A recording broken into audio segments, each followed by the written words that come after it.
வதைக்கிறாய் என்னை மெதுவாக.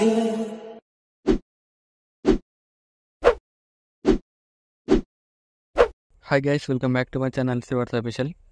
రివ్యూస్గా నచ్చినట్లు అయ్యండి. ఫుల్ సాంగ్తో వెళ్ళాలనుకుంటే మన ఇన్స్టాగ్రామ్, టెలిగ్రామ్లో రండి. వీడియోని ఎన్ని వరకు మాత్రమే డిస్క్రిప్షన్లో ఫుల్ పేజ్ లింక్ ఇచ్చాను. ఇంపోర్ట్ వేసుకున్న ఆటోమేషన్ ఓపెన్ చేయండి. ఇలా వస్తుంది ఇంటర్ఫేస్. ప్రాజెక్ట్లోకి వెళ్ళండి. మీరు ఇంపోర్ట్ వేసుకున్న ఫుల్ పేజ్ లింక్ ఇలా ఆటో క్లిక్ చేయండి. ఇలా వస్తుంది. బేస్లో డిస్క్రిప్షన్లో ఫాంట్ లింక్ ఇచ్చాను. డౌన్ వేసుకుని యాడ్ చేసుకోండి. టెక్స్ట్లో క్లిక్ చేసి టెక్స్ట్లోకి వెళ్ళి ఇక్కడ ఫాంట్ క్లిక్ చేయండి. ఇక్కడ ఇవాల్ ఫండ్స్ క్లిక్ చేయండి. ఇక్కడ 3 డాట్స్ క్లిక్ చేసి ఇంపోర్ట్ ఫండ్స్ క్లిక్ చేయండి. ఇక్కడ సెర్చ్లో సెర్చ్ చేయండి మీ ఫాంట్, డౌన్ వేసుకున్న ఫాంట్. ఇలా వస్తుంది. యాడ్ చేసుకోండి. యాడ్ చేసుకుని అన్ని టెక్స్ట్లెస్ ఫాంట్ యాడ్ చేసుకుని ఇక్కడ కలర్లోకి వెళ్ళి మీకు నచ్చిన కలర్ యాడ్ చేసుకోండి. ఇలా ఏదైనా ఇలా మీకు నచ్చిన కలర్ యాడ్ చేసుకొని అన్ని లేయర్స్ ఫాంట్ యాడ్ చేసుకోండి. యాడ్ చేసుకొని ఇక్కడ ఫోటో లేయర్ క్లిక్ చేయండి. కలర్ అండ్ ఫిల్కి వెళ్ళి ఇక్కడ మీకు నచ్చిన ఫొటోస్ యాడ్ చేసుకోండి. ఏదైనా ఏ ఫొటోస్ అని ఇలా యాడ్ చేసుకోండి. సేమ్ అన్ని ఫోటో లేయర్స్ యాడ్ చేసుకోండి. ఫోటో లేయర్ క్లిక్ చేసి కలర్ అండ్ ఫిల్కి వెళ్ళి సేమ్ మీకు నచ్చిన ఫోటోలు యాడ్ చేసుకోండి. ఇలా ఫోటో లేయర్ క్లిక్ చేయండి. కలర్ అండ్ ఫిల్కి వెళ్ళి మీకు నచ్చిన ఫోటో యాడ్ చేసుకోండి. ఇలా సేమ్ మళ్ళీ ఇలా అన్ని ఫోటో లేయర్స్ యాడ్ చేసుకోండి. ఫోటో లేయర్ క్లిక్ చేసి కలర్ అండ్ ఫిల్కి వెళ్ళి ఇక్కడ మీకు అన్ని ఫోటో లేయర్స్ చేంజ్ చేసుకోండి. సేమ్ ఇలా ఫోటో లేయర్ క్లిక్ చేసి కలర్ అండ్ ఫిల్కి వెళ్ళి సేమ్ ఇలా మీకు నచ్చిన ఫోటోలో రీప్లేస్మెంట్ వేసుకోండి. సేమ్ ఇలా అన్ని ఫోటో లేయర్స్ కొట్టేసుకున్న తర్వాత నెక్స్ట్ ఏం చేస్తారంటే ఇలా వస్తుంది. ఇక్కడ 2 లేయర్స్ ప్లస్ లాంగ్ బ్రేక్ చేసి 2 లేయర్స్ కాపీ చేసుకోండి. ప్రాజెక్ట్ లింక్స్ ప్లస్ నుంచి కాపీ లేయర్స్ చేసుకోండి. కాపీ లేయర్స్ చేసుకొని నెక్స్ట్ ఏం చేస్తారంటే ఇక్కడ గ్రూప్ క్లిక్ చేసి అడి గ్రూప్లోకి వెళ్ళి ఫోటోలో క్లిక్ చేసి కలర్ అండ్ ఫిల్కి వెళ్ళి ఇక్కడ మీకు నచ్చిన ఫోటో యాడ్ చేసుకోండి. ఏదైనా ఇలా యాడ్ చేసుకొని ఇలా అడ్జస్ట్మెంట్ వేసుకొని ఫేస్ కనిపించేలాగా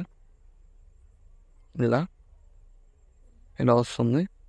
సో మళ్ళీ ఇక్కడ గ్రూప్ 2 ఓపెన్ చేయండి. ఇక్కడ గ్రూప్లోకి వెళ్ళి ఫోటోలో క్లిక్ చేసి కలర్ అండ్ ఫిల్కి వెళ్ళి ఇక్కడ మీకు నచ్చిన ఫోటో యాడ్ చేసుకోండి. ఏదైనా ఇలా యాడ్ చేసుకొని ఇలా అడ్జస్ట్మెంట్ వేసుకోండి. ఇలా వస్తుంది. ఇలా సెట్ అయిపోతుంది. ఇక్కడ నెక్స్ట్ ఏం చేస్తారంటే ఇక్కడ 13.6 దగ్గరకు వచ్చి ప్లస్ క్లిక్ చేసి పేస్ట్ లేయర్ వేసేయండి. పేస్ట్ లేయర్ చేసేసి ఇక్కడ లేయర్ క్లిక్ చేయండి. ఇక్కడ టైమింగ్లోకి వచ్చేసి యారో క్లిక్ చేయండి. సో మళ్ళీ బీట్ మార్క్ గ్రూప్ క్లిక్ చేసి టైమింగ్ క్లిక్ చేసి యారో క్లిక్ చేయండి. ఇక్కడ యారో క్లిక్ చేసి ఇట్లా లాంగ్ ప్రెస్ చేసి టోటల్ కిందకి లిరిక్స్ బ్యాక్ సైడ్కి సేమ్ ఇలానే సేమ్ వేసుకొని మళ్ళీ గ్రూప్ క్లిక్ చేసి ఇటు గ్రూప్లోకి వెళ్ళి ఫోటోలో క్లిక్ చేసి రీప్లేస్మెంట్ వేసుకోండి. ఏదైనా ఇలా నచ్చిన ఫోటో రీప్లేస్మెంట్ వేసుకొని అడ్జస్ట్మెంట్ వేసుకోండి. సేమ్ ఇలా వేసేసుకోండి. ఇలా యాడ్ వేసుకోండి. సేమ్ మళ్ళీ ఇక్కడ 13.21 దగ్గర వచ్చి ప్లస్ చేసి పేస్ట్ లేయర్ వేసింది. పేస్ట్ లేయర్ వేసి ఇక్కడ ఎక్స్ట్రా పార్ట్ ఉందనుకో లేయర్ క్లిక్ చేసి టైం క్లిక్ చేసి యారో క్లిక్ చేయండి. ఇక్కడ సేమ్ మళ్ళీ టైంలోకి వెళ్ళి యారో క్లిక్ చేయండి. ఇక్కడ ఫోటోలో లిరిక్స్ బ్యాక్ సైడ్ డ్రాగ్ చేయండి. ఇలా లాంగ్ ప్రెస్ చేసి సేమ్ ఇలా మళ్ళీ ఫోటోలో క్లిక్ చేసి కలర్ అండ్ ఫిల్కి వెళ్ళి ఫోటోలో క్లిక్ చేసి మీకు నచ్చిన ఫోటో రీప్లేస్మెంట్ వేసుకోండి. ఇలా యాడ్ చేసుకుని ఇలా అడ్జస్ట్మెంట్ వేసుకోండి. సెట్ అయిపోతుంది. సేమ్ ఇలానే ఇలా సేమ్ మళ్ళీ ఇక్కడ కూడా 21.9 దగ్గరకు వచ్చి ప్లస్ చేసి పేజ్ లేయర్ వేసేయండి. సెట్ అయిపోతుంది. లాంగ్ ప్రెస్ చేసి కిందకి డ్రాగ్ చేయండి లిరిక్స్ బ్యాక్ సైడ్. ఇక్కడ కూడా మీరు రీప్లేస్మెంట్ వేసుకోండి. వస్తుంది వీడియో. నచ్చినట్లయితే లైక్ చేయండి. Thank you for watching. Right side arrow mark ఉంది. మీకు నచ్చిన కొడలు ఎక్స్పోర్ట్ వేసుకోండి.